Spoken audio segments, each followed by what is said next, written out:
So after recently finishing Final Fantasy XVI, if you watch my review, it's no secret that one of my biggest complaints was the basic combat system, and throughout the video I made constant comparisons to Devil May Cry 5. And because of that, I decided to go back and finally replay it after a couple years. I replayed the story on Dante Must Die mode, and gave my best at a few rounds at Bloody Palace using each of the characters, and having done that, it was a great reminder as to why I really love this game. And really just reinforced my thought that this game has one of the best, if not the best, combat system in all of hack and slash as a genre. Its impactful story that progresses the overall plot, and its great character writing outside of poor Lady and Trish, all combined to make an overall great game and an otherwise perfect sequel to the Devil May Cry franchise. And it's because of these reasons that I think Devil May Cry is not just one of the best hack and slash games out there, but possibly the best, as I'm yet to find a game with a better combat system. So without wasting any more time, this is why I think you should play Devil May Cry 5.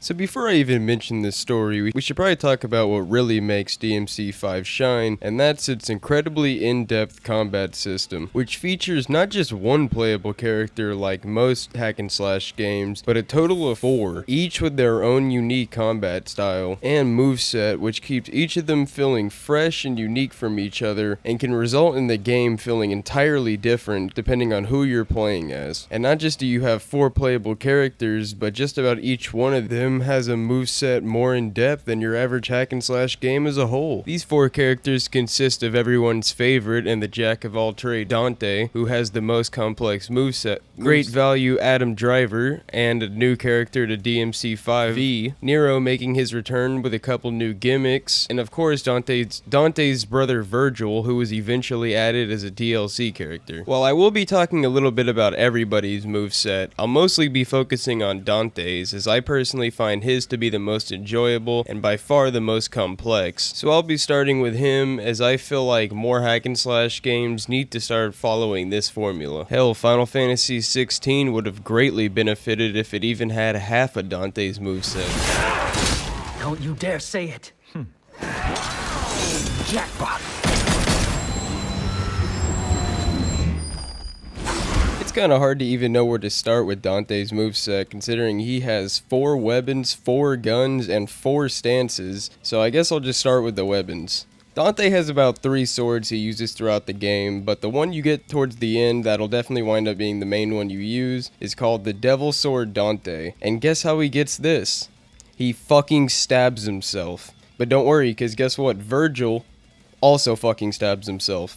But that's besides the point. So I want to start off by saying that Dante's Devil Sword alone arguably has a deeper moveset than Clive's entire base kit in all of Final Fantasy XVI, not including the icon abilities. And replaying this game really just reinforced my points about directional inputs and how much more depth they would have added to the combat system, but I don't want to start ranting about Final Fantasy XVI again, so I'll go on to his next weapon. Dante also has the Balrog, which basically just lets you throw hands with the enemies, hit them with shurikens, and is great for quickly building up the combo multiplier. You can also switch into a kick mode, which is better for delivering more powerful blows, quickly delivering enemies airborne, or just styling on them. And is my personal favorite weapon because at the end of the day, what isn't fun about curb stomping giant bugmen? Later on, after you kill the giant mutt, King Cerberus, you unlock a cool ass pair of nunchucks called Cerberus. And just like the mud himself, the weapon also has 3 elements: fire, ice, and lightning. The King Cerberus boss fight itself is also really cool, as well as being a callback to Devil May Cry 3. The Cerberus is a really versatile weapon overall, allowing you to do things like create shields, attack enemies from afar with ranged lightning attacks. You can even turn the nunchucks into a fire staff that allows you to do some really visually impressive combos, and also features an aerial spin attack that kinda resembles your mother last Saturday when she got a little crazy at the local Applebee's.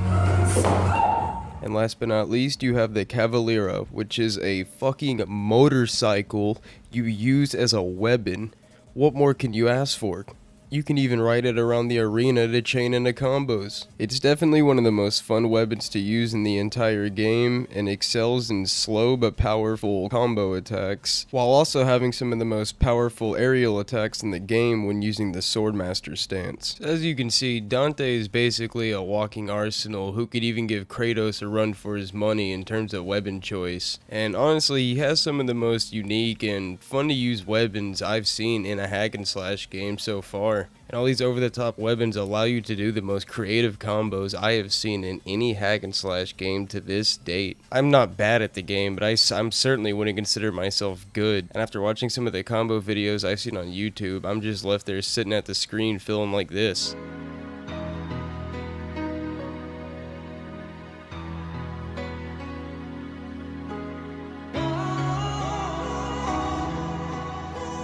I haven't even mentioned Dante's guns yet, which consist of ebony and ivory, Dante's iconic dual pistols, a shotgun, 2 rocket launchers, which you can then combine into a fucking orbital laser, and then you have Michael Jackson's hat called Dr. Faust, which you can use to expend your own currency as a weapon. And just like your melee weapons, all your guns can also be enhanced by switching to the gunslinger stance. And by doing this, it'll give each of your weapons extra firepower, as well as a few new moves using the circle or B pad, depending on whichever controller you are using. Speaking of the stances, now is probably a good time to bring them up, given that they're the last thing unique to Dante's moveset. Just like Dante's melee weapons and guns, Dante has 4 stances, 2 of which I already mentioned, Gunslinger and Swordmaster, both of which extending their respective moveset, depending on whichever weapon you're using at the time. Your third stance is Trickster, which is basically your evasive stance and allows you to quickly dash around the arena, teleport into enemies' faces, teleport behind them, teleport behind yourself. You get the picture. It's basically just a way to quickly get around the arena and is pivotal to mastering Dante's moveset. The final stance in the game, and my personal favorite, is called Royal Guard and is basically just parry everything mode. And I'm pretty sure it can be used to block essentially every single attack in the game. And by doing this, you'll slowly build up your counter meter, which can eventually be used to unleash a large amount of counter attack damage if timed well enough. This is my personal favorite because it's a really skill-based system and it's very rewarding for doing so, and is, outside of maybe Sekiro, is one of the most satisfying parry systems out there. Now if you're anything like me, you probably heard all that and said, holy shit, how am I supposed to manage all that? And while there definitely is a steep learning curve that takes quite a bit of getting used to, I have also played very few games that feel quite as rewarding for learning, and it's very noticeable as you're getting better when you start to see triple S ranks more and more often. Those sweet triple S ranks. Of course, like I mentioned before, Dante isn't the only playable character, as you also have Nero, Virgil, and V. All I'm saying is, tough guy, it's okay to cry if you want.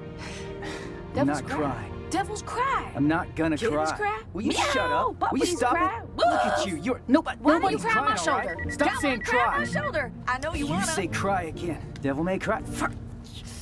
So starting with Nero, he only has 1 weapon and 1 gun, but his fighting style revolves more around well-timed button presses as you try to press L2 at the end of every attack to fill up your ignition meter, which allows you to both maximize your style points and your damage output. Like I said, I'm not going to go as in deep with each of these characters as I did with Dante, and I'm sure Nero sounds a lot more basic after talking that much about Dante, but it's a lot harder than it sounds to really get the most out of his ignition meter. And personally, I would say I'm probably better at playing Dante than I am Nero, especially since Nero has a much more limited moveset, meaning that your combos are a bit more limited. With that being said though, Nero also has a wide assortment of mechanical arms, offering plenty of different abilities, such as a concussion blast, a jetpack boost, a laser beam, an arm that enhances your melee weapon and your gun, and even one that allows you to temporarily slow down time like Dio. Of course, Nero also has a wide assortment of WWE finisher moves. Watch out, watch out, watch out, watch out!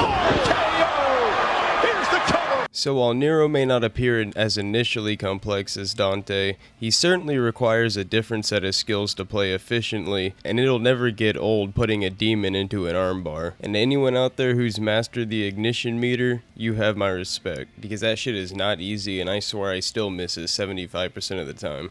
So after Nero, we have Hot Topic's most valuable customer, V. What's your name? I have no name. I am but 2 days old. Just kidding. You can call me V. So I'm not gonna lie to you, I really do not like playing V. And that's not to say he's a poorly designed character, because what he's supposed to do, he does well. It's just that V basically plays like a summoner, and he fights from a distance using his 3 familiars: Griffin, the Hawk, Shadow, the Panther, and Nightmare, which is just, I don't know, the fucking thing from the Fantastic Four. It's basically just a big rock monster. And the way you play him is by basically just mashing triangle and square over and over and over and over again until you have enough limit break meter to summon Nightmare, and occasionally tilt your directional bar to change the attacks of your familiars. The only gimmick with V is that his familiars can't actually finish off and kill an enemy, so V has to come limping in with his cane to finish the job using the circle button, and in the process you'll get a pretty cool animation which is unique to each enemy. But outside of that, V definitely has the most shallow moveset, and even if you look at his skill list, it's the shortest by far. But he also has the least amount of missions in the game, so I'd say it balances out. And at the end of the day, I'm sure there's some people out there that enjoy playing ranged characters, and nobody's gonna complain about an additional extra character to play, but I'd still be lying if I didn't say, fuck, why couldn't this mission be any other character whenever a V mission popped up? So while he certainly isn't my favorite character, I can at least appreciate that he's a different playstyle and brings something completely different to the table. The only other character to talk about is the storm that is approaching himself, Virgil. How many times have we fought? Hard to say. It's the only memory I have of us since we were kids.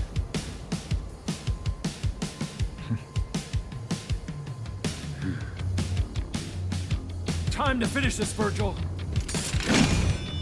Once and for all. And the only thing I can really say about his playstyle is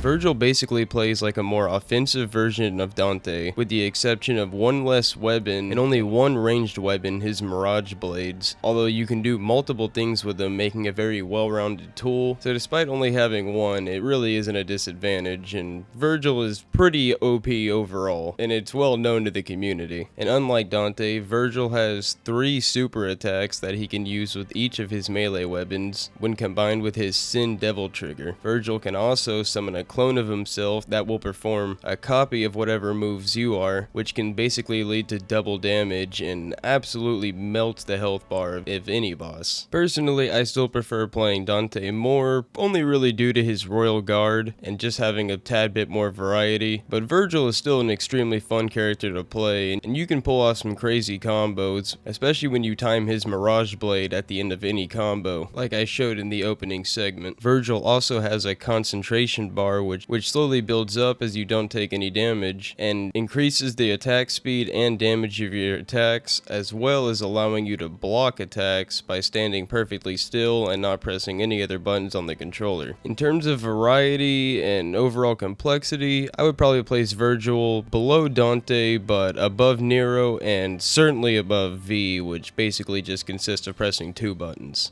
So now that I've talked more than enough about all the characters, and I still want to give a couple thoughts about the story, I want to quickly mention a couple other things I liked about the game, such as the level design and the soundtrack. The level design is pretty simple overall, but there are optional paths that typically ultimately lead to the same place but offer better rewards, and while the game is certainly linear, the levels are well designed and fun to traverse, and I can always appreciate having alternative paths to take. There are also reasons to explore levels and replay levels due to secret missions that you can locate on demon art hidden throughout the levels, which require you to aim your camera at a certain angle to trigger. And the soundtrack is overall amazing, and there are plenty of good tracks such as Nero's theme, Dante's theme, Virgil's theme, the Cerberus boss fight theme, and several more which I just can't think of off the top of my head, but I'll edit in a few of their names in the video in case you're curious and want to look them up. But I can always appreciate a good soundtrack, as it can always enhance a game and make boss fights and just regular fights in general more enjoyable. In regards to the story, I'm not really going to talk about the overall plot, because by this point, you've either already played Devil May Cry and you know all about the story, or you haven't, and hopefully what I've said about the gameplay has piqued your interest, because I definitely don't think it'll disappoint you if you're into the hack and slash genre. But I will say, in terms of this story, that I can really appreciate some of the character writing and story moments, such as Nico and Nero's constant bantering back and forth in the car. Mildly thankful for that. They have to do that in here. It already smells like ass. That's you! Dante and Virgil's long-term rivalry finally coming to a close as they settle things in the underworld. Wow, this thing got real big. You trying to compensate for something? Yes. Your incompetence. By the way, how'd it feel catching up with your kid? There's no need for us to catch up. Nero finally learning about and accepting his demon heritage after a final call to Kyrie. And now all of a sudden I find out I have a family. What am I supposed to do with that? You always know which path is right and which is wrong. There's no need to doubt yourself. Thanks. I guess that's all I needed to hear.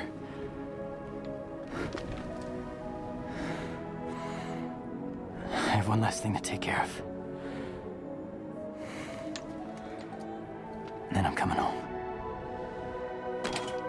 And the way the story ends with Dante and Virgil in the underworld and potentially leaving Nero as the protector of the overworld leaves great potential for Devil May Cry 6 and leaves great potential for more character growth for Nero as a character. I also want to say that I really like how they use V as a mouthpiece for Virgil's human emotions and allowed us to understand Virgil better as a character and see parts of him that we never quite got to see in previous DMC titles. I just thought that was pretty clever from the writers, as Virgil essentially tells Dante his plan from the very beginning using V, and nobody else knew the wiser. It really makes that big twist towards the end of the game all that much better when it's finally revealed. So with all that being said, that is why I think you should play Devil May Cry 5, and why to this day I still think it's probably the best hack and slash game out there, as at the very least I'm still yet to play anything better, or that I find more enjoyable. So if you made it this far and you're still watching, I don't know what you're doing, go play Devil May Cry 5, but all jokes aside, I appreciate you watching. Feel free to leave a like and a sub if you enjoy the content, as I plan to keep it coming, and I apologize for taking longer with the uploads. I have a standard 9 to 5, so I really don't have that much time a day to edit, and I'm really trying to put more effort into my editing and audio quality to make my videos more high quality and watchable. So thanks again, and I'll see you guys next time.